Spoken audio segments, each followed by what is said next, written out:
venganza de sangre y de muerte. Qué bien. Mire, esto es para los que se quejan de su familia. Para que vean lo que era la familia de los Átridas. Una familia perseguida por la excomúnica, por la llomería y por la fulería rantifusa.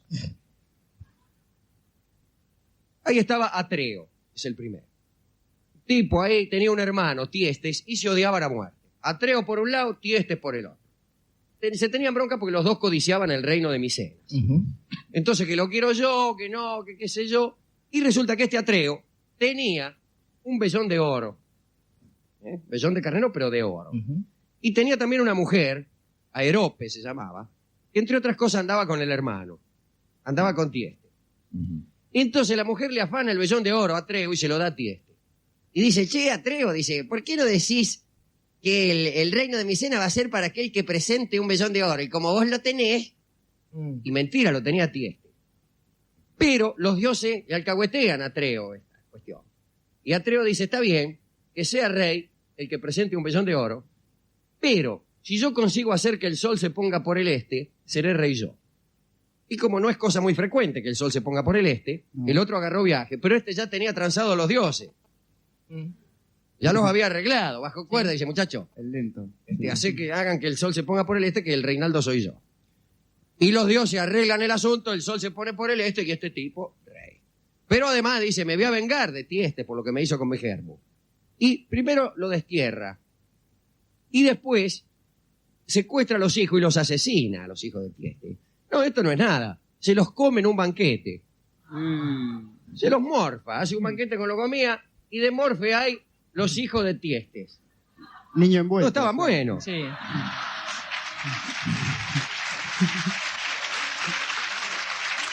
Se va Tiestes, que tenía otros hijos también. Entre ellos una hija que se llamaba Pelopia. Discúlpeme, señorita. Sí. ¿Qué hace Pelopia? Le decía. Y bueno, este Tiestes no tiene mejor idea que cometer incesto con su hija. Y así le nace otro hijo que se llama Egisto. Vamos a dejarlo ahí, Egisto. Y vamos a decir que Atreo, finalmente, ¿con quién se casa? Con Pelopia. Con la hija de su hermano. Bien. Y le nacen 3 hijos, uno de los cuales tiene muchísima importancia, que es el finado Agamenón. Agamenón, que era el jefe supremo, ustedes saben, de las fuerzas griegas en Troya. Agamenón también tenía lo suyo. Pues resulta que había una mujer, Clitemnestra, casada con un señor Tántalo, que no era el mismo, el famoso. Bueno, y Agamenón lo mata a Tántalo, le queda también a los hijos, y los hermanos de Clitemnestra, que no eran otros que los Dioscuros, Cástor y Pólux, los que habían nacido de un huevo, si me permiten la expresión, lo obligan a casarse con Clitemnestra. Y aquí es donde nos empieza a interesar la historia. Agamenón casado con Clitemnestra, después de haber matado a Dorima. Clitemnestra, que no lo ama, nunca lo quiso. Le tiene hasta bronca, pero sin embargo le da 3 hijos. Electra, Ifigenia y Orestes. 3 chicos. Bueno, Agamenón es elegido jefe supremo de las fuerzas que van a Troya. Qué sé yo, bueno, soy el capo, acaban toda la guerra de Troya, Agamenón ahí queda el canchero. Va. Llegan a Áulide, como todos saben, donde tenía que zarpar la flota de los saqueos de los griegos. Y están cazando antes de embarcarse. Y Agamenón caza una sierva, no sé qué. Dice, la he cazado tan bien como Artemis, que era la diosa de la caza. Y Artemis se enoja, porque dice, ¿cómo? Tan bien como Artemis, no caza a nadie. ¿Qué es este tipo? ¿Se está dando dique? Dice, lo voy a jorobar. Le voy a mandar una calma chicha, o sea, una ausencia total de vientos, de modo tal que no pueda zarpar la flota griega. Y se viene una calma que no había viento ni para nada. Y los tipos, che, ¿cuándo zarpamos? Y loco, no hay viento. Y pasaban los días y las semanas y no había viento. Entonces, lo consultan a un adivino que tenían ellos ahí, que era Calcas. Y porque adivinaba, ¿no? Y dice, miren, dice el tipo, acá lo que hay que hacer para sosegar a Artemis es ofrecerle un sacrificio. Así que vos, Agamenón, sacrificale a tu hija Ifigenia y Artemis te va a mandar buenos vientos. Y Agamenón, ni lerdo ni perezoso, dice, ¿cómo no? Total, ¿qué vale más? Dice, ¿una hija o un buen viento? Bueno. Y agarra y la sacrifica. Esa es una versión. Pero la otra versión, que es la que vamos a creer, es que en el último momento, como siempre suele pasar con estos sacrificios, cuando iban a matar a Ifigenia, Artemis se conduele y acepta una sierva en reemplazo, una sierva con C. Digo, porque ya olía a mi derecha un chiste. No era un chiste, era una propuesta. Sí. Y rapta la diosa a Ifigenia y se la lleva a Táuride y le salva la vida. Táuride era un lugar donde Artemis tenía su santuario. Muy bien. Vienen los vientos, zarpa la flota griega, viene la guerra de Troya, 9 años, qué sé yo, todo esto. Termina la guerra de Troya, no vamos a contar la guerra de Troya. Y Agamenón se vuelve para casa. Pero, como botín de guerra, Agamenón se había ganado una mina, lo cual no es un mal botín de guerra. Y esta mina no era otra que la hija del rey de Troya, Príamo, que se llamaba Casandra, y que era bruja, tenía el don de la profecía y acertaba siempre. Pero, paradójicamente, junto con ese don de la profecía exacta, tenía también la maldición de no ser creída nunca. Repito, de no ser creída nunca. Nadie creía en sus profecías, que por otra parte se cumplían. Se viene Agamenón con Casandra, a la cual se transaba cuidadosamente, y Casandra le dice, Agui, dice, Agu, dice, no volvás a tu casa porque te esperan en Micenas, porque vive en Micenas el tipo, grandes desgracias. Dice, déjate bromar, qué sé yo, ¿no es cierto? Incluso ya tenía hijos, Agamenón con Casandra. Bueno, pero el tipo agarra, no le hace caso y vuelve.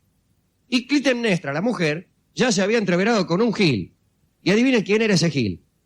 Egisto, el hijo del hermano de Agamenón con la hija del hermano de Agamenón, el hijo incestuoso de Tiestes. Mi cuñado, decía. Mi cuñado. Se había entreverado con Egisto. Y estaban ahí, dice, ahora que no está tu marido, que esos 9 años estuvieron ausentes. Egisto, ahí le usaba todas las cosas, los calzoncillos, Agamenón, todo. Y por ahí los ven venir a Agamenón. Che, dice, ahí viene Agamenón. ¿Qué va a venir? Esta parte creo que no está en en Esquilo, pero me gusta esto que dice, che, dice, ahí viene Agamenón. Maraca. Dice, ¿Qué va a venir? ¿qué va a venir? Dice, si está en Troya. No, dice, parece que viene. Dice, vamos a matarlo. Bueno. Dice. Entonces, lo dejan entrar, se hacen los giles, los que no andan, se tratan de usted, se sientan y se tocan por debajo de la mesa, se sientan a morfar, está morfando Agamenón, Egisto, Clitemnestra. ¿Y qué tal la guerra de Troya? Y con la pata Clitemnestra le hace Egisto y dice, lo vamos a matar. Y cuando el tipo está descuidado, hay una versión que dice que es durante un banquete y otra que es en el baño. A mí me gusta más en el baño. Sí. Bien. Pero sobre gustos, vio. No hay nada escrito. Y lo liquidan a Agamenón. Lo matan. Lo matan. Y quedan los 2 hijitos de Agamenón, los que quedaban allí, porque Ifigenia estaba en Táuride. Orestes, que era un chiquitito, un pibe. Y la otra, ¿cómo es Electra. Que ya era mayor. Bueno, eran tratados como esclavos, Trataban como esclavos. Camine para acá, vaya para allá, qué sé yo, ¿no? Egisto y la otra. Mirá vos. Pero Electra concibe un plan y se escapa junto con el hermanito y lo lleva al hermanito y lo deja al cuidado de su tío Estrofio, el tío Estrofio. ¿Qué hace, tío? ¿Cómo anda? Lo deja ahí Orestes. Pasan los años y cuando llegan a la edad adulta se vuelven a encontrar Electra y Orestes. Y Electra le dice, vamos a vengarnos. Vamos a vengarnos. Y Orestes vuelve disfrazado a Micenas y se hace pasar por un mensajero que trae la noticia de la muerte del propio Orestes. Y llega y dice, no va a creer que soy Orestes, dice. Soy, dice, un mensajero que vengo a decir que me morí.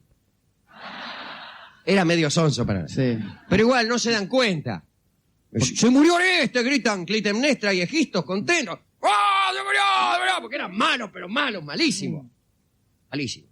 Pero les dura poco la alegría, porque Orestes agarra y liquida primero a Egisto y después de cierta vacilación también a su madre. Sí. Y de Yapa a Aletes, que era el hijo y sucesor de Egisto.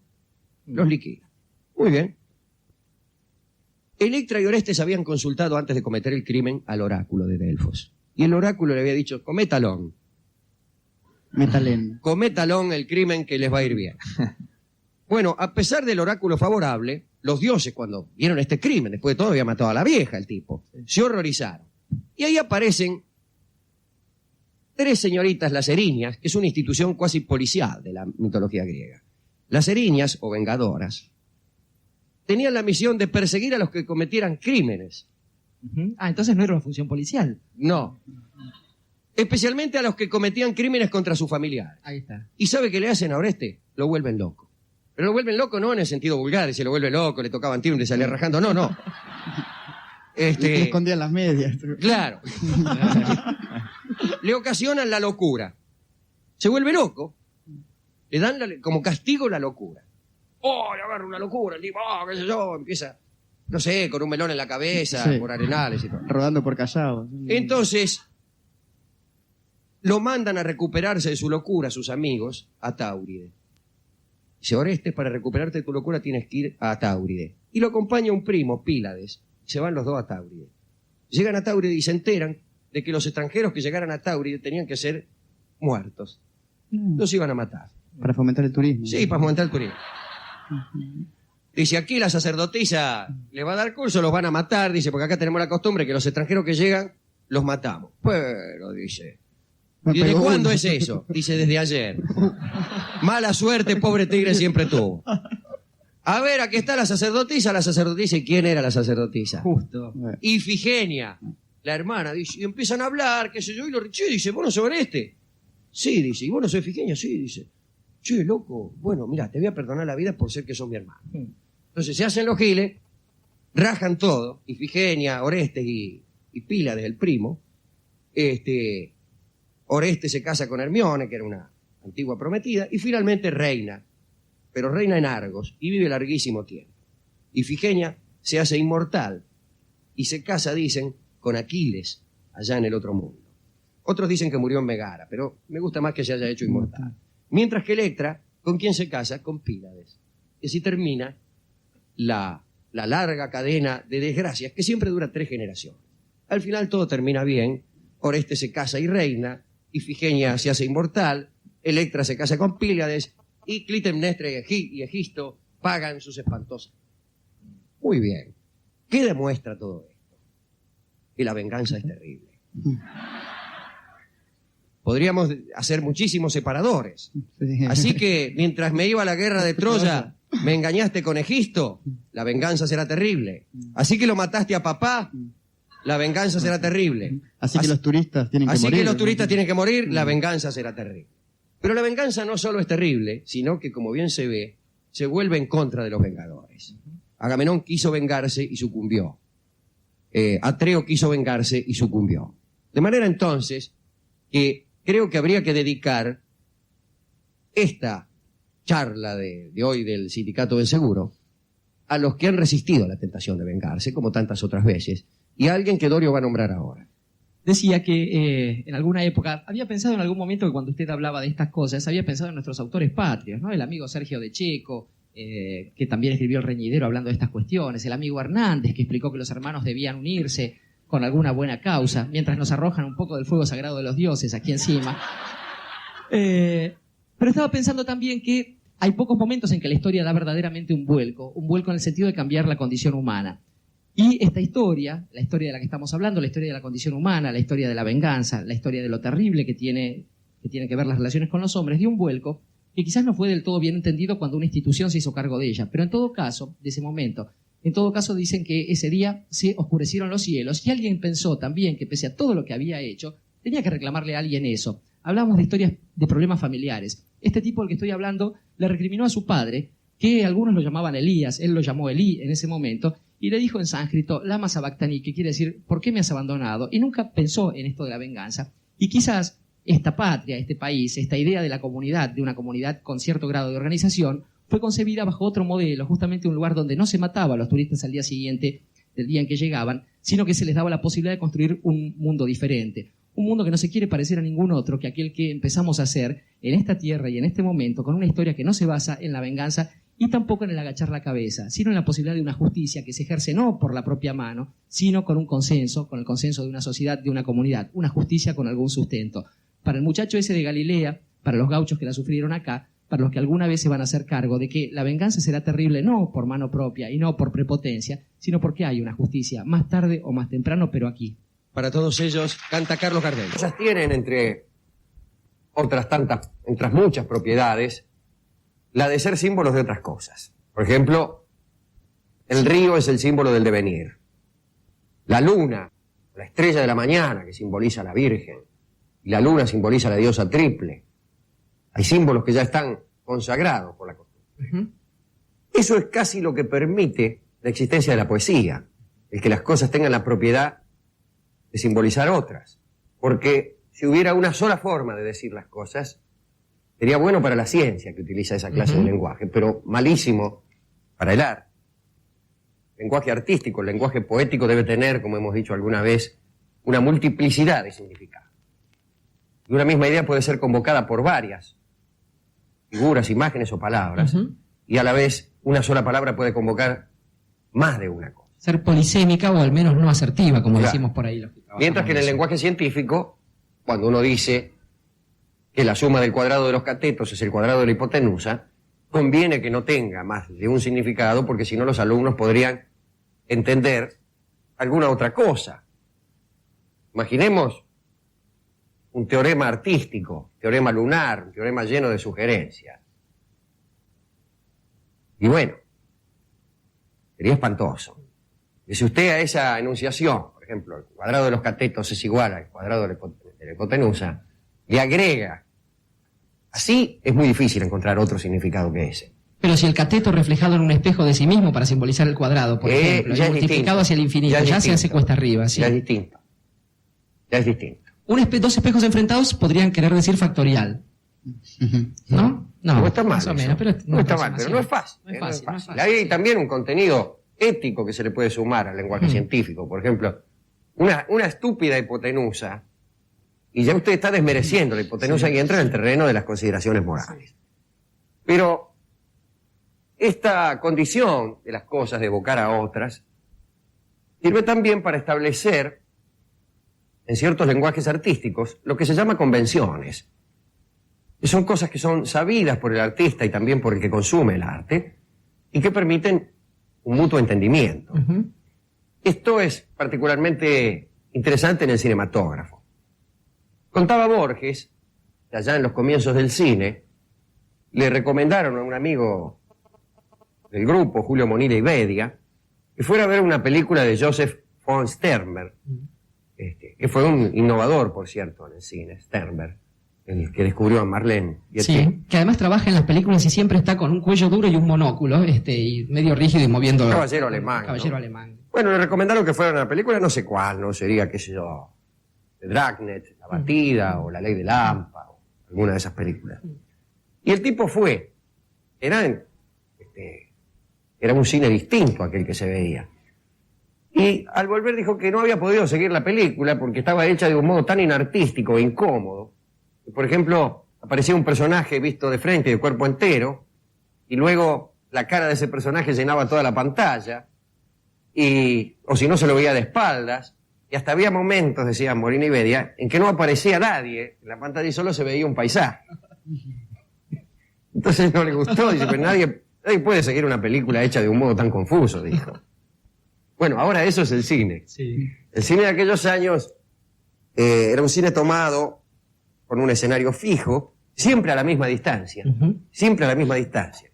Aparecen de golpe unos señores que empiezan a mover el escenario, y esos son los primeros western, donde los tipos se agarran a tiro y el escenario se va moviendo, pero eso no era el cine al que estaba acostumbrada la gente. Y Borges cuenta en esa charla que en cierta época del cine había, por ejemplo, una convención según la cual, cuando se veía en la pantalla de un tono sepia, era de día, y si era de noche, se veía de un tono verdoso. Y todo el mundo sabía eso. Entonces, si había un verdecito, pues era de noche, y si había un sepia es de día. Por el desuso, esta convención hoy no tendría efecto. Nadie se daría cuenta de la noche o del día. Pero hay, desde luego, unas convenciones que tiene el cinematógrafo que ya son clásicas. Por ejemplo, cuando nosotros vemos que la imagen se pone fuera de foco, que empieza a moverse o a bailotear un poco, calculamos que el señor que aparece en pantalla está empezando a recordar. Esa es una convención. Alguien, por ejemplo, está leyendo una carta y se oye una voz. Bueno, habrá de saberse la voz es de la del que escribió la carta y las palabras que dice son las que están escritas en la carta. Y eso lo sabemos sin que nadie nos lo explique. Sí. Bueno, sería que no supiéramos esas convenciones. Tendría que aparecer un prospecto en el programa avisando. Mire, cuando la pantalla se ponga fuera de foco es que el tipo está recordando. O el director chiquitito en un ángulo. Sí, vaya explicando. No es que la señorita cambió de Pero- voz, sino... Yo me imagino incluso a un ciudadano de la antigüedad clásica no entendiendo en absoluto las cosas que están sucediendo. Hay otro género que es la historieta, que tiene numerosísimas convenciones. Por ejemplo, un globo con palabras escritas indica que alguien está diciendo algo. Y una flecha que une la cabeza de un personaje con ese globo indica quién es el que está diciendo eso. Pero si en lugar de una flecha hubiera unas burbujas alineadas que comunican el globo con la cabeza de la persona, es que esa persona no está diciendo, sino que está pensando algo. Una lamparita encendida sobre el marote de un personaje de historieta es que a ese personaje se le ha ocurrido una idea. Una sucesión de cosas como espirales, culebras, el símbolo es de sostenido, calaverita. qué sé yo, es Son una- malas palabras que alguien está palabras, diciendo. claro. Mientras que unos corazones rodeando al personaje indican que ese personaje está enamorado. Unas setas. Del mismo modo, las onomatopeyas en general, que casi nunca coinciden con los ruidos de la realidad. No, es muy son difícil también que convenciones, smack- porque uno no se desmaya haciendo plop. No. Y sin embargo, cuando las personas dicen plop, es que se desmayan. Isidoro se desmaya. Uno no duerme emitiendo Claro. setas. Salvo en algunos casos que no Depende. viene al caso mencionar. Claro. El zorro. Las estrellitas alrededor de una persona indican que hay un gran dolor, Ujú. que le duele, que le han pegado un golpe y que le duele. Ujú. Y cualquiera que haya asistido a esto sabrá que a mí me ha dolido mucho. Yo he tenido muchos dolores. Y nunca han brotado estrellas de mi persona. Aunque le diría que a veces sí, que a veces ciertos dolores resultan en estrellas que brotan de uno. Y en ese sentido el artista debiera tener con máxima aspiración el convertir en estrellas sus más hondos dolores. No está mal. Que es precisamente lo que uno está haciendo.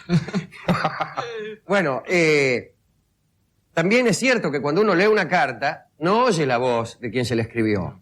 No, uno la tiene que leer incluso a veces con mucho trabajo. Esto sería muy cómodo para la radio. Al leer nosotros las cartas de los oyentes, Ya aparece se oiría la la voz voz. del oyente Qué bien. diciendo, señor Dolina, el miércoles 24 a las 19:30 horas se estrenará la obra tal cosa. Y aparece el autor. El No programa sucede así. cantado, digamos. Claro, eso es. Y yo me he puesto a recordar muchas veces y sin embargo el universo no se me nubló. O sí. O sí, a veces sí. En la radio hay convenciones también. Por ejemplo, una que ha caído en desuso es la de un gong que separaba un programa de otro. Ujú. Cuando terminaba un programa decía plum, plum, plum, plum, o algo así. Sí, todas las radios tenían una identificación. Todos basada en tenían esas una cosas. identificación que separaba un programa de otro. Las cortinas musicales también son una convención y hasta las risas. Ujú. Son una cierta convención, tanto es así que algunos programas que no tienen público, particularmente la televisión, le ponen risas grabadas. ¿Para qué? Para que la gente sepa que se acaba de decir un chiste.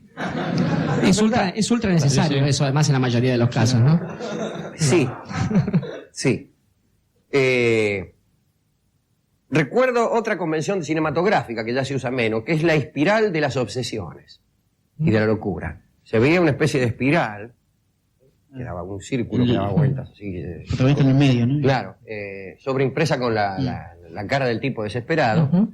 y tal vez con alguna frase obsesiva, y entonces todos nosotros sabíamos, este tipo está loco. De las cosas que giran, una que a mí me ha impresionado siempre y de la que hemos hablado alguna vez porque hemos sufrido todos su efecto, es esa que cuando aparece una noticia los diarios vienen girando hasta Vienen entronerse girando. contra la pantalla y que Claro. viene tratando de leer el titular. Claro, que uno quiere leerla antes. Se hace cuesta arriba. Ya, Bueno, ahí tiene otra, que es la que va pasando el almanaque mientras... Sí, van cayendo las mientras hojas. el cantante Claro, por está ejemplo, cosido. para un señor del siglo II, que aparecieran unos números arábigos diciendo 1971, 1972, 1973, 1974, podrían denotar cualquier cosa menos el paso del tiempo. Sí. También nosotros entendemos perfectamente, son los años que pasan. Incluso le decimos a nuestro cuñado que ha asistido con nosotros al cine, que está mirá, con cara son los tonta". años que pasan.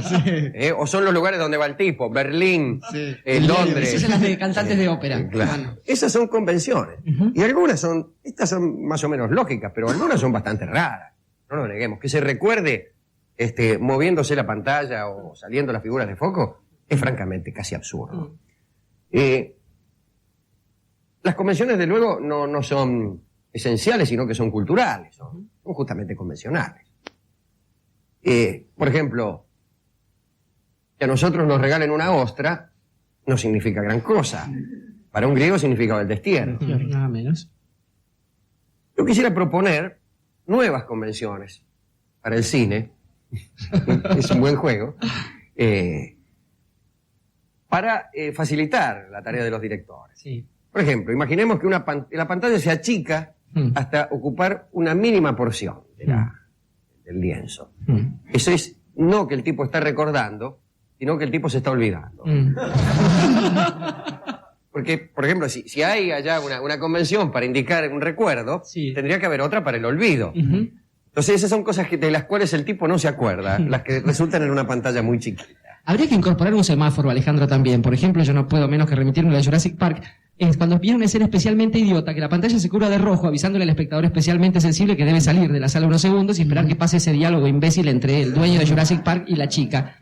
Está muy bien, las escenas idiotas teñidas de rojo. Teñidas de rojo. Tendría que haber también algunas anticipaciones, como hay en el mejor arte, algunas señales. Una X en el pecho de un personaje significa que ese personaje va a morir. Un blanco le pone.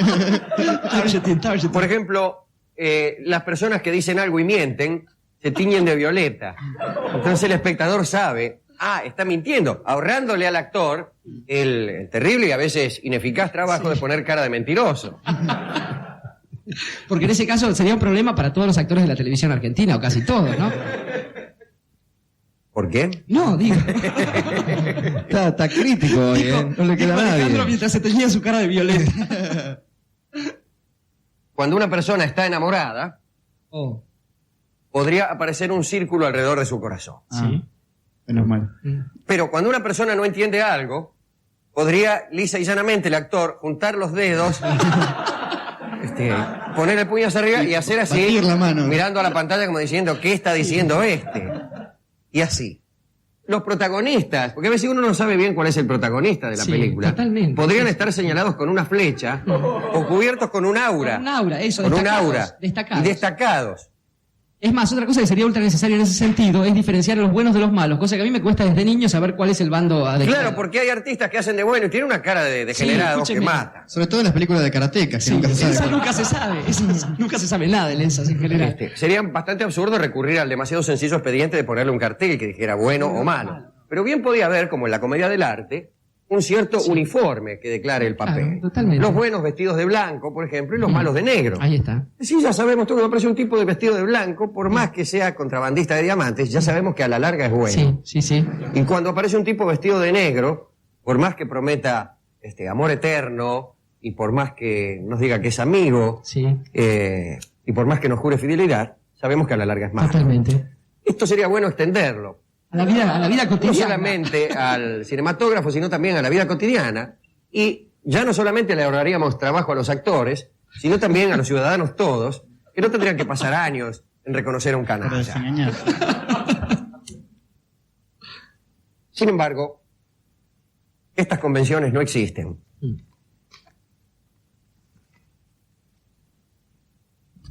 Y está bien que no existan. Para que existan y sean eficaces algunas pocas convenciones, tienen que ser pocas. Suele suceder en las artes manieristas, decadentes, que casi todo se vuelve convención y tópico y lugar común. Y para salir del lugar común hay que retorcerse tanto, hay que volverse tanto sobre uno mismo, que todo se carga de un barroco y de un amaneramiento que resulta francamente insoportable.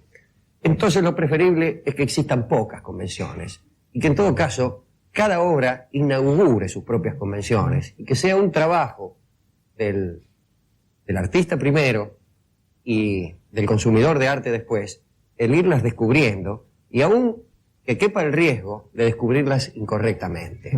De modo tal que cuando parezca que algo es bueno, quepa la posibilidad de que sea malo. Cuando parezca que sí, sea que no. Cuando parezca que no, sea que sí. Cuando parezca que todo está perdido, quede una esperanza. Y cuando parezca que hay una esperanza, es porque todo está perdido. Y ese es el arte. Ese es el misterio del arte. asomarse a un precipicio, creer que vemos algo y de golpe sentir que no hemos visto nada. O mejor todavía, mirar una pared negra